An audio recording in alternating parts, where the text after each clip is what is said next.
Denver Broncos Mile High View, no commercials, no bullshit. Colby, have we even talked at all today? No. Not at all. So I listened to the game on the radio. Colby watched the game. He's been watching the film. He's going to probably do a lot more breakdown. I'll probably almost give him the floor, basically. I do want to make one little announcement. It's late at night, and the Chiefs and the Ravens played. And when I said circle the Ravens, do you get it now?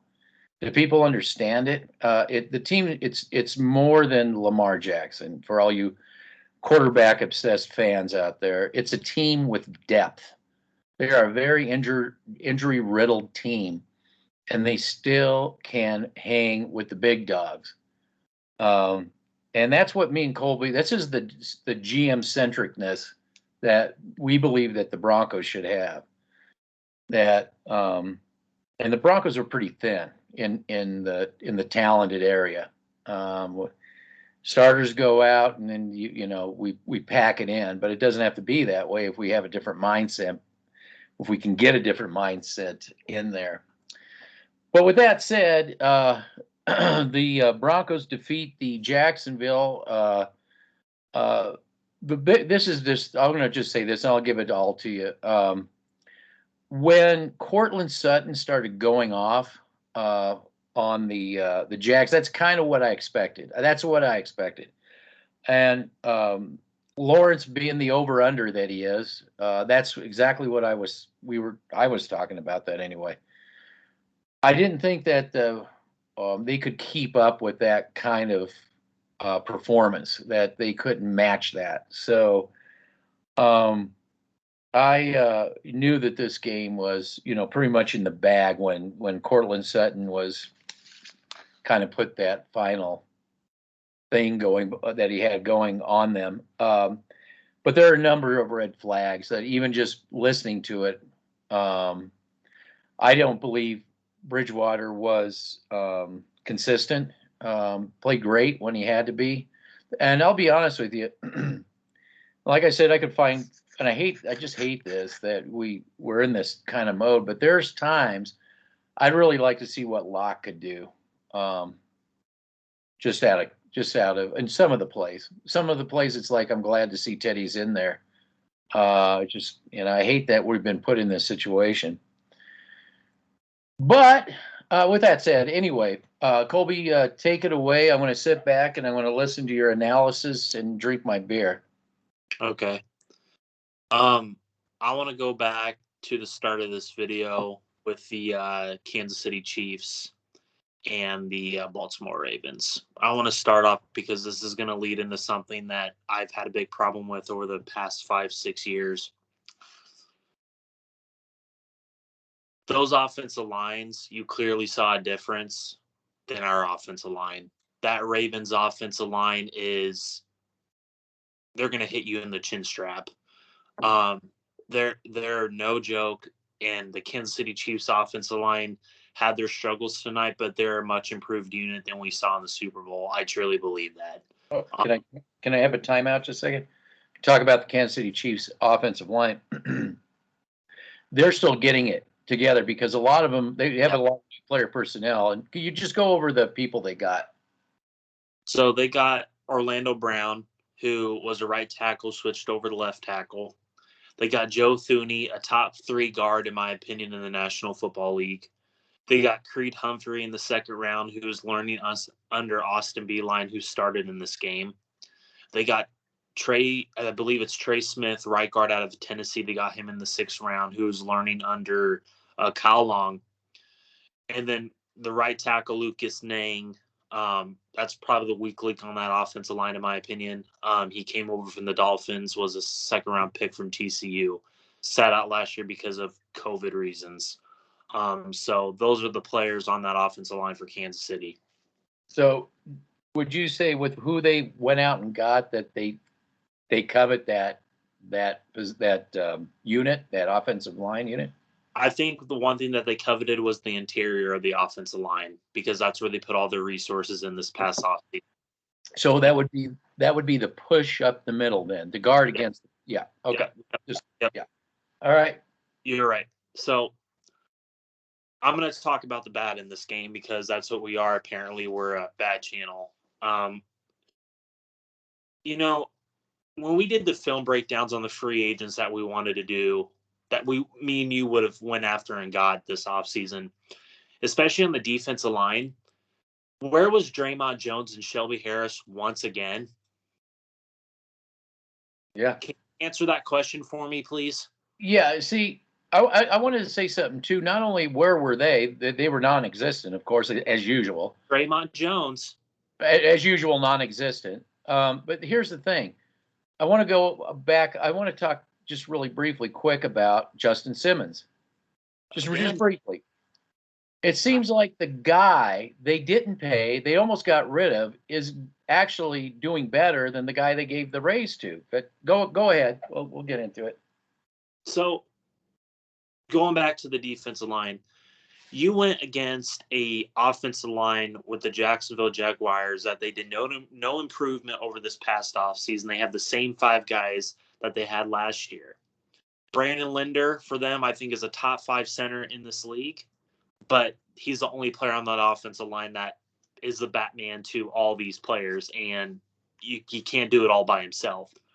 And still, Dre'Mont Jones and Shelby Harris and Samar Steven and Mike Purcell and all these players that all you Kool-Aid drinkers and everybody out there who criticize us for sitting up here and saying that we wanted a Sheldon Rankins.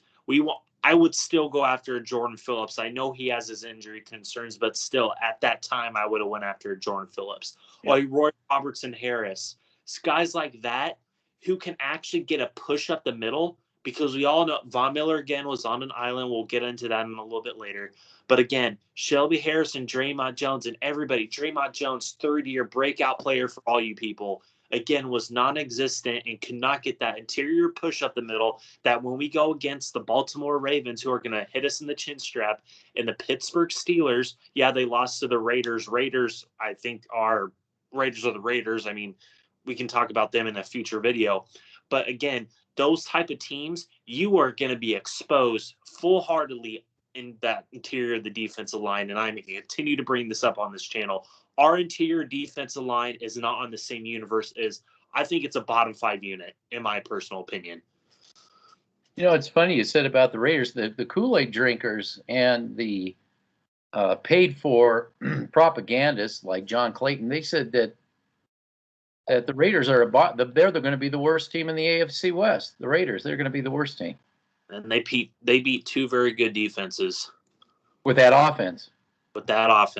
Yeah, the offense is that's a different story, but yeah, just these analysts just they get it wrong. They get it so wrong. But go ahead. Another guy there's 2 other guys I want to talk about here. We have a top 5 player at his position in Justin Simmons. I want to get into this. Kareem Jackson, a guy that you guys want out of here, who is making every time I watch the games. When Kareem Jackson is on the field, he pops out on the TV screen. He pops out on the film, and you guys want to praise Justin Simmons, this top 3 paid safety who didn't get an interception today, who missed another open field tackle. If you watch the film, you'll see it. I believe it's in the third quarter, second half. And this guy is just, they protect his ass. Out of all the players, I have never seen a player so protected in a defensive scheme that I've seen with Justin Simmons. But Kareem Jackson is getting off blocks, hitting people, making plays, getting interceptions like that, disguising the quarterbacks, baiting quarterbacks. That should be Justin Simmons, right? Or am I wrong? Well, he should be doing that too. That's been my complaint. I said again, just like Dre'Mont Jones, and where is this guy? It was coming across the radio. That's why I said to you, the only thing I did say right before is I said that maybe I didn't. Maybe it was just now I just said it, is that on the radio, all you heard was Kareem Jackson all the time. You heard I think I did hear them say that Simmons missed a tackle too. So while Justin Simmons misses tackles, this guy's like, why wasn't Kareem Jackson paid and Justin Simmons? We wanted to see somebody else. Let somebody else pay for Justin Simmons. I don't think, well, I can't imagine anybody really bringing in Justin Simmons to pay him that much. I just, I don't, just Elway. I agree. Okay, so keep going. So, Kyle Fuller. What have I been saying since we signed this guy? Kyle Fuller. He's going to get burned, is what you said. He's beat over the top, and we saw that on the first drive again. And he was getting beat underneath as well in this game. Well, they were. I was just going to say on the radio.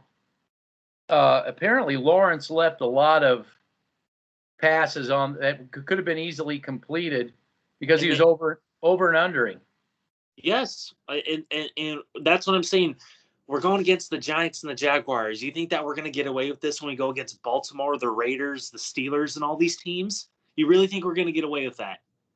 So I want to bring up another point, too. You said the bad, since we're a bad channel. Bad channel. Bad channel. Yeah. Bad channel. It's this third down conversion problem. It's worse under Bridgewater and all the other offensive players. I mean, I'm not just going to single Bridgewater out, than it was under Locke.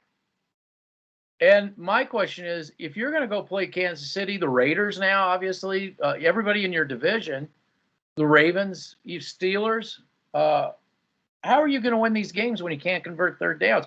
You ain't going to be. It's when you have to play offenses that actually can produce something. That's going to be the you're okay. Next week they're going to hit another rookie quarterback, so they better get it figured out. Maybe they'll get, who knows? I mean, obviously there's slow starts. How did the Jets? How did they suck today? Zach Wilson threw 4 interceptions. You mean first he should be the first round. He should be the first round, or second. Second round to go. Zach. Yeah. How did Mac Jones do today? Pretty damn good. Imagine that. Boy, I don't know what I'm talking about. I just don't seem to get thumbs down. You don't. Hey, let's get back to the Broncos. How did it seems like they can't run the football very, very well. They're again, what did we say pregame? You go back and watch our videos, ladies and gentlemen. Go back and watch our pregame. What did we warn you that Pat Shurmur would do?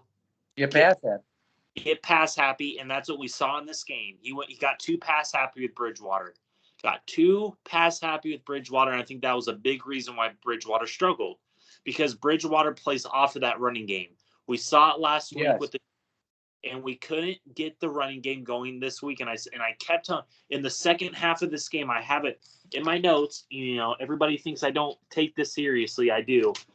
In the second half of this game, it was just mind-boggling to me why they just couldn't stick to the running game. Javonte Williams, for all the crap that I give him, and the guy I didn't like the prospect coming out, he had a better game than Melvin Gordon. But again, this offensive line struggled today. It sounded like it. It sounded to me that they weren't getting the blocking. Netane Moody sucked. Lloyd Cushenberry sucked. Dalton Reisner, again, had a bad game. I'm starting to get worried about that. Again, we have no stability. And Garrett frickin' Bowles just likes to – he was getting beat around the edge again today. He got away with a lot of holding calls that should have been called. He just got beat around today, and it's just a simple fact. And every time Bridgewater was in the shotgun, getting ready to pass the ball, there's always pressure in the freaking face, man. I've been saying it for 2 weeks now. Oh, he had a good game against the Giants. The Giants, the Broncos offensive line actually had a good game against the Giants. This is what I was worried about. This offensive line and defensive line suck. They're bottom dwellers. Yeah, they don't. Well, that's because this organization doesn't take it seriously. That's why, again, this fan base wants a pep rally.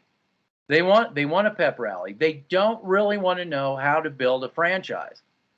When I listen to all the other, and I just tuning in on occasion, that's really all I do.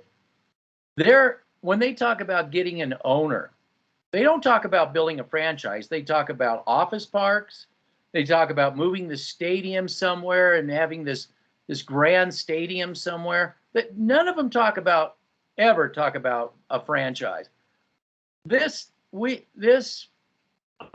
fan base I think Elway has really impacted this fan base where it's just really lost sight. I mean, with Bolin, I think the fan base understood, what building a franchise. And now we've just been swept away with PR and spin and hype and everything else. And the thing is almost these games, like the Giants, the Jets, the Jaguars, these are almost like heroin fixes, like a heroin fix. And when the Broncos get exposed in the middle and everything unravels, it's going to be the blame game on the wrong people. Elway doesn't exist. It's the next. It's just like back in the Raiders in the '90s. Bring in the next head coach. Bring it. Keep firing. Even though Al Davis is back there meddling, and and it took his death to finally get the Raiders to just. I mean, they were so screwed up that they're still trying to get, on track. Yeah. So it's very frustrating. So I have a lot to say about this game, and I know that we're short on time. I'm going to do the best I can to keep this PG and all that. But Patrick Surtain, there's good and bad with him. I've been telling people, you put him on the boundary, he can use the sideline to his ability. He's a boundary corner. But the thing I worry about is with Fuller is he is going to get beat underneath with those hitch routes. And you probably heard it on the radio. They were going at him in the first half. He actually stifled and was playing good in the second half. Got a great interception. I loved that play from Surtain. I thought he had a good interception. Callahan's name came up a lot as having a big game. They wanted to that was the next point I was going to say. You read my mind. All you freaking Kool-Aid drinkers and all you STR PR machines want to get rid of Bryce Callahan. He is our best corner on this team. Well, no, wait a minute.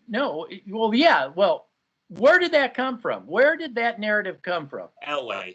It came from Dove Valley. That was a Dove Valley talking point because he was just, it's my pick, Surtain. He's going to go into the slot.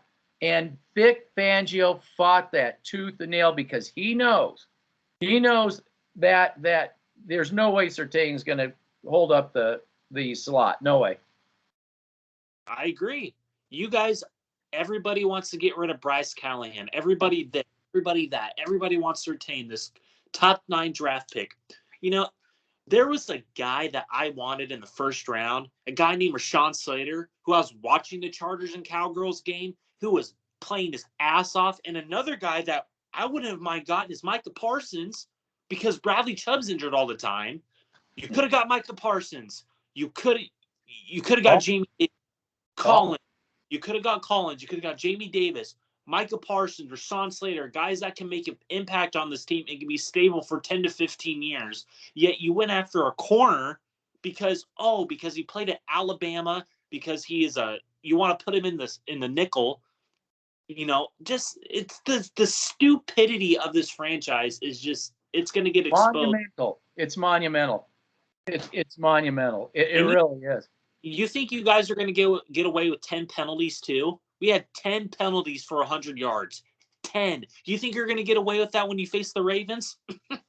You have another thing coming, ladies and gentlemen. The Raiders, the Chargers. Did you watch the Ravens game tonight? How did they beat Patrick Mahomes, and how did they punched him in the mouth? Man, they were running that ball down their throat. Wait till they face us. I'm telling, Ravens are one of those teams where I could see them putting a 30 burger. And dude, I'm very worried. There's red flags here, that in the third. Teddy Bridgewater actually had a decent game. Teddy Bridgewater did not have a decent game. I'm sorry. It was up and down. What made Teddy Bridgewater's game was his connections with Sutton. Because it was really up and down. I mean, he was struggling, it seemed like to me, and then things started to click with Sutton, and that I expected really that by when I watched the Jags play the Texans. I was expecting something like that. They would be a fall. And then I tell you that Trevor Lawrence is a Drew Bledsoe. He's such a Drew Bledsoe, all the way, over and under. You know what? There's yes and no on that. I thought the Jaguars came out and I thought they did exactly what me and you thought they would do. Run the football, do the short intermediate routes, connect with them, and then throw the ball deep. I thought they came out excellent. I'm like, okay, there you go. I'm not trying to root for the Jags. And I'm like, okay, they're finally listening to, you got to run the ball, get the quarterback going, hit some short intermediate routes. They were doing that in that game. I'm sorry. They were. They were trying. Beginning, but no. But Shermer, we could say the same thing about Shermer, because Shermer did the exact same thing. His running schematics, they didn't pull the guard often. They didn't do that. And every time they pulled a guard, Dalton Reisner would get beat easily. I think you're right on Reisner. I think he's an overhyped player. Everything in this team is overhyped. That's what sucks about it. Nobody wants to actually just like tune out the noise, focus in with your lying eyes. Okay. Von Miller's island still. I got to tell you something about Surtain's interception. Now I'm listening. I don't know what side of the field that Lawrence is throwing this, but when he went deep again, because I call it Coach Stupid. Okay, Coach Stupid, I'll do it. I thought, man, he said he's loading up to throw it to that guy, the guy who'd been throwing to all day.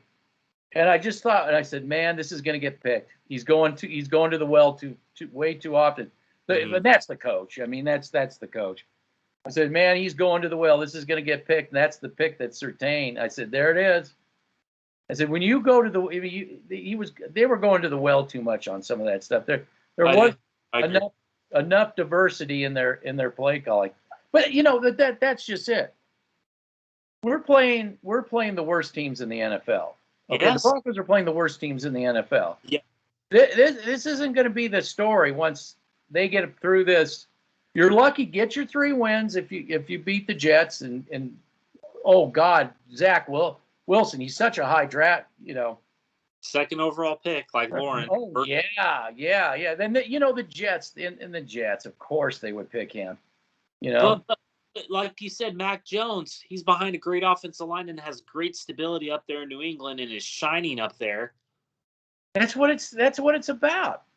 Mac Jones goes to the Jags. He sucks. Just saying. These people, they just like, it's like, what's that moron, that village idiot D-Mac, on that talk radio. I mean, quarterback, he's on the second round. Oh my, drooling, Again, like I said, the Ravens are about a whole lot more than Lamar Jackson. A whole lot more. That offensive line, I wish we had that offensive line. I wish we had that owner, that somebody that gets it. I agree. I wish we had. They are using a guy that's very underrated, and a guy that we got rid of. Does everybody remember a guy named Andy Janovich? They have a guy up there in Baltimore named Patrick Richard who got voted to the Pro Bowl for a reason, who was a first-team All-Pro fullback. Why do you think that is? I mean, because they get it. They get it. Do you guys get it? Are you guys stupid?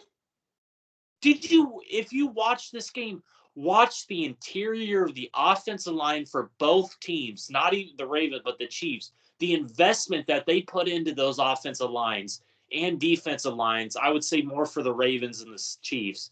It is unfreaking believable how we are just receivers, corners, Justin Simmons, top 5 safety. It makes me sick. Yeah, well, it'll all come out. It'll all come out when they play the big dogs. It'll all come out. It's coming out. Jones, you remember when you guys were criticizing our film review and comparing this guy to Aaron Donald? Just The stupidity of people. I don't get it. well, what happens? It's when you go to a pep rally. We're the anti-pep rally. We're the Debbie Downer. But you can watch. I'm telling you, don't look at the skill position players. Actually, look at what GMs covet. Good teams covet. Interior offensive lines, interior defensive lines. And please tell me, when you're watching this Jaguars game, you can go watch the highlight reel. I don't care, Cody Rourke. Go look at the defensive lines. Go look at Harrison Dre'Mont Jones getting no pressure last week and this week. Where are they? Where are they? Where you gave Shelby Harris 3 years, $27 million. Where is he? Yeah. Where is he? It makes no sense to me. Yeah, I'm watching a great game against two good teams, just going back and forth. 8 rounds, like a boxing match, Muhammad Ali versus Mike Tyson, whatever you want to say. Just going back and forth, a great freaking game, watching great offensive line play. It just I think you just hit the point. Compare that to this game? Both teams. Did it look like Muhammad Ali was beating up on some ragdoll out there, or it was a fourth battle. What's that? The Chiefs and Ravens was a back and forth battle. No, I'm talking about the Jags and the Broncos. Did that look like Goliath? Did the Broncos look like Goliath putting David back in his place, or did it? It looks like a team that got away with a lot of red flags that they aren't going to get away with when they go against the Ravens and Steelers. Yeah, I told you to circle those 2 games. I said you did. Because once we're transitioning out of that into those, and so I said circle. Now, there may be some things, some rays of hope in it, but I think that okay, please explain to me, what are the raises of hope in this game? We won 27-13. Well, your receivers won't be as effective when your offensive line's a turnstile. Okay. And Bridgewater's out on his butt.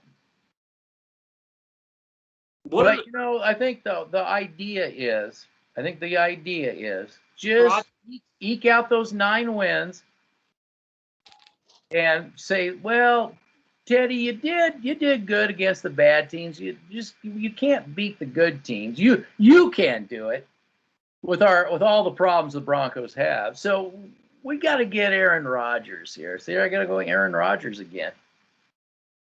Aaron Rodgers. Drink my Kool-Aid. What? Oh, man, they just, the comments are full force. They don't understand what makes Patrick Mahomes and what makes Lamar Jackson. They don't get it. Well, no, because when all you do is listen and talk quarterbacks, everything else doesn't exist. You see, they're waving magic wands everywhere, and they throw the ball, they catch the ball, there are no other players. The Mahomes does it all. He blocks, he punts, he receives. I mean, he catches his own passes. That's the world that they live in. They just are that myopic. It blows my mind, honestly, because I watched a game today where I was not happy about this win. I thought this team came out sluggish. They came out that they didn't want to play. It's just my personal opinion. And when I was watching the film, I spent half of that game sitting there watching this game like, here we go, same old shit that we've watched over the 5-6 years.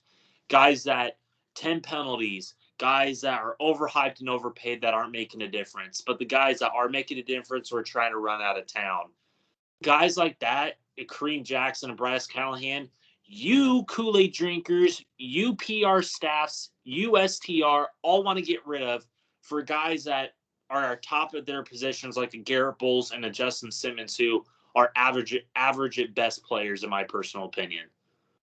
Well, let me put it in a better context. Go ahead. All those people are promoting what the guy that's running Dove Valley wants. That's what the guy that runs Dove Valley wants. He wants to get rid of all the good. Again, we didn't talk about Benson. Oh, yeah. Let's get into that. I want to talk about this. Go ahead. It's your subject. Go ahead. I want to hear this. Yeah, I mean, you got a guy out. Judy, it could be 6 weeks. I'd put it about 6 weeks. I put it longer. Or longer, yeah. I mean, it could be a long time. And you got rid of Benson. Again, this is Elway. This is Elway's usual. And we got shit because we were saying, wait a minute, what are you doing? Oh, we're so in depth there. Are you? Are you really? You brought up a quarterback / wide receiver off the practice squad to be your 5th receiver today. You could have had Trinity Benson there. And we could talk about special teams again who gave up that yard. Everybody wants to blame Tom McMahon, rightfully so. But again, Mike Ford, you probably heard it on the. Again, a guy that we picked up who was released for a reason, can't shut his freaking mouth and play football. Yeah, he was causing all kinds of shit out there. Shit. Our coverage about that's what I'm telling you. We got depth on this team. Oh, yeah, okay. Sure showed on special teams today. Yeah. How did the special teams for the Chiefs and the Ravens look? I mean, they were out there hitting people. They were out there putting their people. The punting units were putting their opponents in the 15 to 10 yard range on the opposite side of the field. No one wants to talk about that either. That's how you're going to win in the National Football League, too, ladies and gentlemen. Oh, offense and defense, everybody. I said if you had the best special teams coach, it doesn't matter if you don't have the player personnel. Thank you. You can have the best coach in the world, but if you're not bringing in the best players, developing those players, so that when, like in the Ravens case, your starters go out, they're battle hardened and they can take on even the starters of the Chiefs. And everybody wants to use the excuse, we had all these players out last year. Look how the Ravens are playing right now with all their players out. Look how they're playing. They beat a Super Bowl perennial team in the Chiefs. Yeah. Oh, the Ravens. Oh, wow. They beat them one time. They beat them by 1 point. They basically, in that game, said, we're going to run it down your throat. You can't stop us. And we're going to hit the plays that you guys are going to give us. That's exactly what they did. They knocked him in the mouth, and they basically beat him up. And that's the Baltimore Ravens. That's always been the Baltimore Ravens style. It's always been like that kind of stuff used to be the Broncos too. The Broncos used to be made of that kind of stuff. Yeah, now look at it. I mean, going all the way back to the Orange Crush days. Or the 20 defense.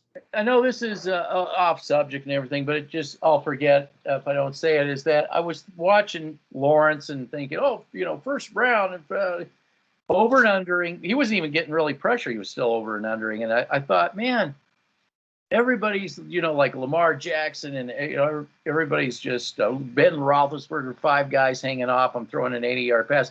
And I was thinking about Craig Morton back when he was with the Broncos. This guy needed hip surgery. he would waddle out. He'd waddle out and that guy could throw a ball, man, right into a mail slot. And he knew exactly where everybody on the field needed to be. And, it's not all about what people think it's about. It really isn't that position. It's just really hard to explain to people. And because they don't want to hear, they want 5 guys hanging off and throwing a touchdown. I think that's what they think Aaron Rodgers is too. I think that I feel like this fan base, and not the whole fan base, we do have people on this channel. I think that's why we're very unique in our own way. We're a GM-centric channel. We will always be that way. But they don't have the patience to build a proper NFL team like the Ravens, Chiefs have started. Even the Chargers and the Raiders. They don't understand. Every fan in the NFL that's not a Bronco fan, they absolutely know that. They absolutely know the fan base here they're toxic. Oh, I agree. We're the old Raiders. Yeah, with the meddling Raiders. yeah, with the meddling. He doesn't exist. He doesn't exist. Only Elway can get away with that. Oh, I mean, that's what happens when you put the star quarterback of of your lore as the owner. Acting as owner, head coach, whatever hat he decides to wear. What does this team like? Let me ask you this real quick, and I know we're going longer than we thought we'd go. What does this team do well? Throw to Cortland Sutton, I guess, in the clutch. Cortland Sutton in the clutch going against a Shaquille Griffin corner who, in my personal opinion, isn't that good, who the Jaguars overpaid for. I'm telling you. Like the Broncos? Is that kind of a Bronco thing? Oh, yeah. In the Giants that we overhyped, or I overhyped, and a lot of other people overhyped. And the Ravens have a guy named Marlon Humphrey who I think is a better player than Griffin. You think we're gonna be able to get away with that when we go against the Baltimore Ravens at home, who shut down Tyreek Hill? By the way, I just want to put that out there. Well, listed in this game. They'll know what to do. Yeah, okay. Was there any good? You got to do the good. Good Broncos channel. I want a pep rally now. Well, give me a pep rally. The good. I thought Patrick Surtain played better in the second half. I mean, Von Miller, again, is Von Miller. If you put the pieces around him on the D-line, he's on an island. Me and you've been saying that. I love Von Miller. Where's Dre'mont Jones? Where is he? Yeah. It says right here, I'm out on Dre'mont Jones. Right there. I'm out on Dre'mont Jones. It says it right there. And I literally said right here, where is Dre'mont Jones and Shelby Harris? And this was first half and second half. I split it up. Where was Dre'mont Jones and Shelby freaking Harris? You don't need to push up the middle. You got Von Miller. You don't need to push up the middle. Where was Alexander Johnson? Josie Jewell has been in. I thought Josie Jewell had a freaking great game today. I thought he was. I'm telling you. That's what it sounded like. It sounded like this year. The Jaguars, so I don't want to hold my breath. I thought Justin Strnad came in and played. I thought Justin Strnad played very good in this game. There was a 5-yard out route to the sideline, I believe, on the left side of the screen, I believe. And Alexander Johnson's covering him. He gets completely beat, gets completely turned around. And this guy, everybody says he's a Pro Bowler. Everybody says he's an Al Wilson. Everybody wants to praise his. Yeah, you're delusional if you're saying that. You know that. There's people that do say that. They come back from the pep rally, and that's what people that go to pep rallies say. That's a pep rally. Yeah, I just. There was nothing. I mean, again, Eric Schaubert, again, if he got more opportunity, I think he would be a good player on this team. But, he's a third behind. I thought Albert O had a good game. Noah Fant the Titans had a good game. They can only do the best they can do blocking because their offensive line with them sucks ass. How's that 3 wide receiver thing that the Shermer? How often did he go? Happy. What's that?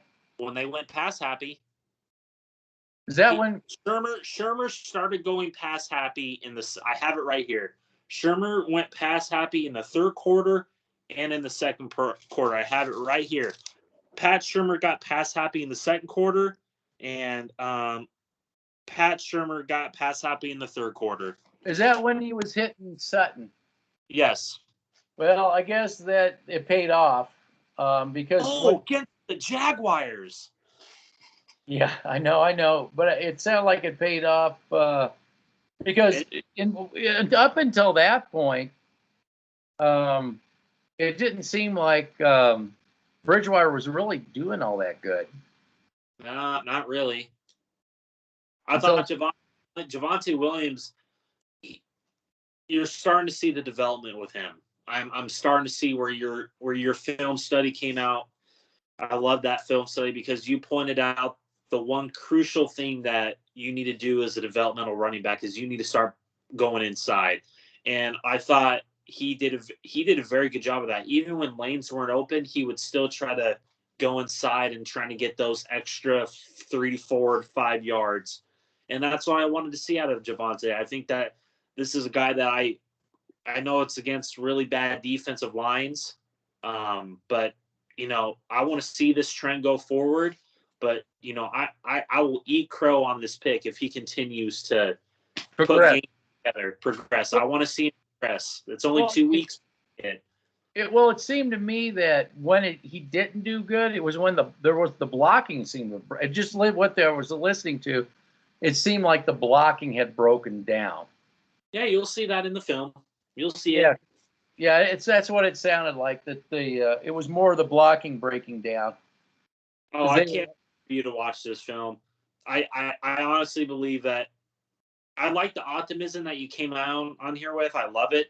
But when you see what I saw, and we have a pretty good mind of this, you're going to completely see the red flags that he will not get away with this crap when we face the Ravens. No, I mean, I heard the red flags. I could hear. You heard it. Seeing it is different because you're going to see things that you didn't hear on the radio. I'm sorry. You're going to see things. Oh, no, I know. But you're going to see things that Shurmur, the running scheme was just weird. It was just, you didn't see what you saw last week. It was just completely different. They were doing stuff that made no sense. Again, they have no identity on this offense. Again, there we go. Talk about the identity between. We got 2 games. What identity do they have? None. Are they trying to give Bridgewater some sort of an identity, or if they were trying to give Bridgewater some sort of identity, they should have copied the game plan that they did last week and put in wrinkles with it. They shouldn't have came out, got too freaking pass happy because you wanted to put up 27 points. They were still being pass happy in the fourth. When you could have ran the ball down their throat, get out of there. Yeah. Oh, yeah. That's what Dave Logan was saying. He said he goes, I thought they'd be running it, but they're going to throw it. Yeah, they should have been running the ball in the fourth. But well, of course, at Shurmur, maybe they need to practice their pass happy when they get behind. This team sucks. Oh, you're Debbie down. They just won a big game. What are you talking about? They just was a huge guy. I mean, it sounded like my wife had called me and said, "Man, Twitter blew up. I thought the Broncos lost because everybody was bitching." So, I guess that I think that what really was the thing that went over the top, I think, for people was that 102 yard touchback touchdown. Return, yeah. The return. To me, it's just this team doesn't know. It's just the same thing as last year. We're going to look great again. Like I said, we're going to look good against these middling, shitty teams, these bottom dwellers. But when we go, I guarantee you, when Baltimore comes to town and I don't give a rat's. They are going to run the ball down our throats that we haven't seen before. This is going to be a completely different animal than what we've seen these net. It's going to be completely different from the Jets. Hey, I said circle those. And Bridgewater might get hurt in that game. So, just saying. Well, they got to him in this game. That's what I heard. The play where he was running on his right side, I think it was in the first half, he was running on his right side. Didn't go out of bounds, wanted to get the extra yards, and it looked like he came up a little bit limp in there. And I could see it. He was just kind of like, oh, man, that freaking hurt, It was in his legs, so I hope it isn't the bad leg that he broke. I hope he didn't tweak anything. But, man, he ain't going to get away with that against the Ravens. They will kill him. Yeah, well, the Chargers have a bit of a defense that likes to chase quarterbacks too, so. Oh, there's a guy named Derwin James. I've been bringing this guy up. I know he's injured. I know that he gets injured sometimes, but when he's on the field, he's a better player than Justin Simmons. Oh, my God, you're crazy. Okay. And who's the head coach for the Chargers? Brandon Staley. I mean, you got to connect the dots here. He actually is using Derwin James. He's actually using him, not protecting him. So, just saying. Well, I've never seen a player be protected ever in my life the way Justin Simmons. He's always unbelievable. It's just he just sits there in that robber position. Well, we got Justin Simmons here, so we know that we won't have to worry about him. So we'll just go over his head. Well, we got to put Surtain on that side. Well, it's like every time I was watching the game, I saw Kareem Jackson in the when they were panning out on the side, but where was Justin Simmons? Nowhere to be seen. I don't know. And this is a top 5 safety, 4-year, $61 million. This team sucks. Yeah, it's unbelievable. I mean, that's got to make other people on the defense think. What are you doing? I guess it's not going to make them think when things are great, but when things start going bad, and the defense, people are pointing fingers at the defense. Are the other players going to say, "Well, what has he done? He's getting all this money, and he just sits back and says, "Good job, great job." Boy by Hodge, I'm collecting $61 million, top 3 my position. Now, Joe, go in there and get yourself hurt on my behalf. Just do that, would you? I'll just sit back here and collect my cash, and I'll be a spokesperson for the team. Yeah, Kyle Fuller, spokesperson. Kyle Fuller, you are a top 5 corner. You're the best. You're in your prime still. Okay. And look who was burning him. Now that guy from Detroit, he's kind of up there too, isn't he? Yeah, Marvin Jones Jr. Yeah. Wow. What happens when the younger Cortland Sutton types? Oh, wait till go up against Fuller.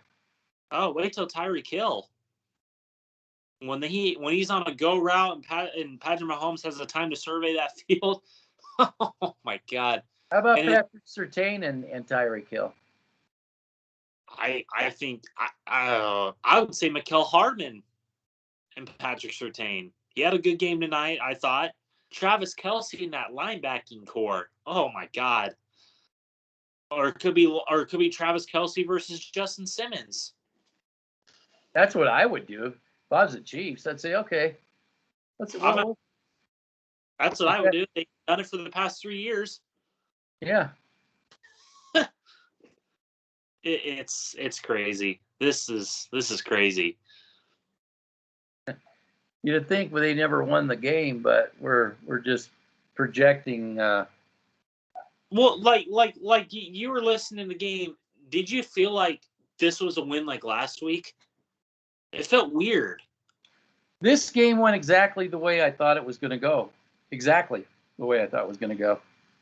I said that, I felt that the Achilles heel for that team was getting burned by the receiver. And when the Justin Simmons was in when the two were connecting, Bridgewater and Simmons, this is what I expected. That's on our side. What I expected on their offensive side was Lawrence to over and under. I was watching that the whole time. Throwing some great passes, but I was watching over and he wasn't even really getting pressure when he was doing that. And I'm like, oh man, I saw this back in the 90s, late 90s, with early 2000 with Drew Bledsoe. This over and under stuff. That Super Bowl, when that really stood out, when Bledsoe had guys wide open, but he was over and under him. Had Lawrence been an accurate thrower in this game, it could have been a whole different game. Could have been a whole different game. But there are quarterbacks that are a little bit more consistent than him, so watch out. I agree. Watch out but I knew the Jags were going to fall victim of somebody on the receiving core, whether it was Patrick or whether it was Cortland Sutton, or a combination of different ones. Well, I knew that would be their Achilles. So well, I'm gonna go.